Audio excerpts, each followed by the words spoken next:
జగన్మోహన్ రెడ్డి గారు నేను మనవి చేస్తున్న ఎన్నికలకు ముందు కూడా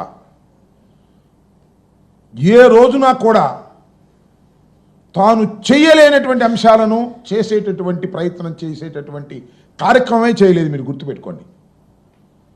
ఆయన ఏది చెప్పినా అది చేయగలుగుతామా లేదా అనే దాని మీద స్టడీ చేసి సత్య శోధన చేసి ఇది చేయగలుగుతామని నిర్ణయించుకున్న తర్వాత మాత్రమే దాన్ని చెప్పి అమలు చేసినటువంటి వ్యక్తి జగన్మోహన్ రెడ్డి గారిని మనవి చేస్తున్నాను.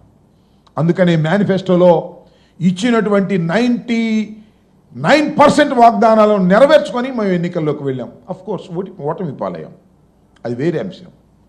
కానీ చంద్రబాబు నాయుడు గారు ఇచ్చిన వాగ్దానాలండి అమలు చేస్తున్నారా? ఎందుకు వాయిదాలు వేస్తున్నారు? ఎందుకు ఎగవేస్తున్నారు? ఎన్నికలకు ముందు ఏం చెప్పారు? మేనిఫెస్టో అన్నారు, షూరిటీ అన్నారు, గ్యారంటీ అన్నారు, సూపర్ 6 అన్నారు. ఇచ్చినటువంటి వాగ్దానం నెరవేర్చకపోతే ఏంటి అని అడిగితే చొక్కా పట్టుకోండి, కాలర్ పట్టుకోండి అని అన్నారే. చూస్తున్నారు కదా నీకు సోషల్ మీడియాలో. మేము అన్నీ స్టడీ చేసాం, కాలర్ పట్టుకోండి మాది అవసరమైతే అన్నారు. ఏం పట్టుకోవాలి వాళ్ళు చెప్పమని అడుగుతున్నా. అది చెప్పిన పెద్ద మనిషిని. వాళ్ళు ఏం పట్టుకోవాలి? 8 మాసాలు అయింది, ఇచ్చిన వాగ్దానాలు నెరవేర్చలేదు, ఆరకొరగా కుంటిగా ఏదో చేస్తున్నామని ప్రచారం చేస్తున్నారు. ఇప్పుడు ఎవరు చొక్కా పట్టుకోవాలి, ఎవరి కాలర్ పట్టుకోవాలి, ఎవరి మెడ పట్టుకోవాలి చెప్పమని నేను అడుగుతా ఉన్నా.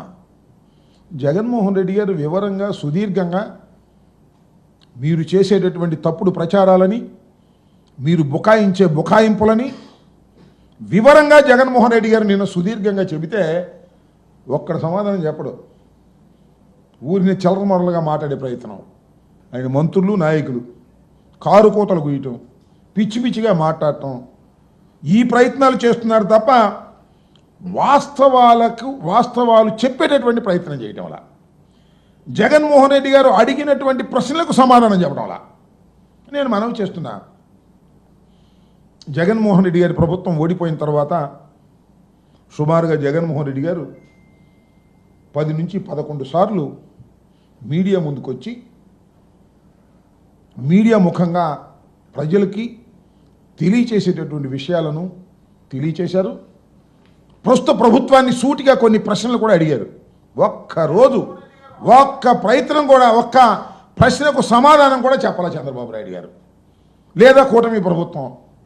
ఎంత అన్యాయం అండి! ఏం చెప్తారండి?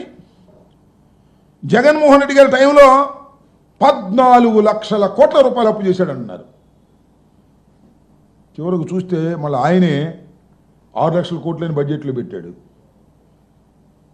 చెప్పే ప్రచారం వేరు, ప్రాక్టికాలిటీ వేరుగా కనిపిస్తున్నటువంటి పరిస్థితులు మనకు కనిపిస్తూ ఉన్నాయి. చాలా చిత్రం ఏంటంటే జగన్మోహన్ రెడ్డి గారు మొన్న మీడియాలో కూడా అడిగారు, దానికి సమాధానమే చెప్పలేదు. రాష్ట్ర ఆదాయం తగ్గిపోయింది, ఇది ఫ్యాక్ట్. టోటల్గా రాష్ట్రానికి రావాల్సిన ఆదాయం 8 మాసాల్లో తగ్గిపోయింది. తగ్గిపోతే జిఎస్డిపి పెరిగిందని చూపిస్తాడు. అదేంటో ఇది అశాస్త్రీయంగా జిఎస్డిపి పెరిగిందంట, ప్రభుత్వ ఆదాయం టపామని తగ్గిపోయింది, జిఎస్డిపినేమో పెరిగిందని చూపిస్తాడు. ఎట్లా పెరిగిద్దా చెప్పబోయే దానికి సమాధానం చెప్పరు.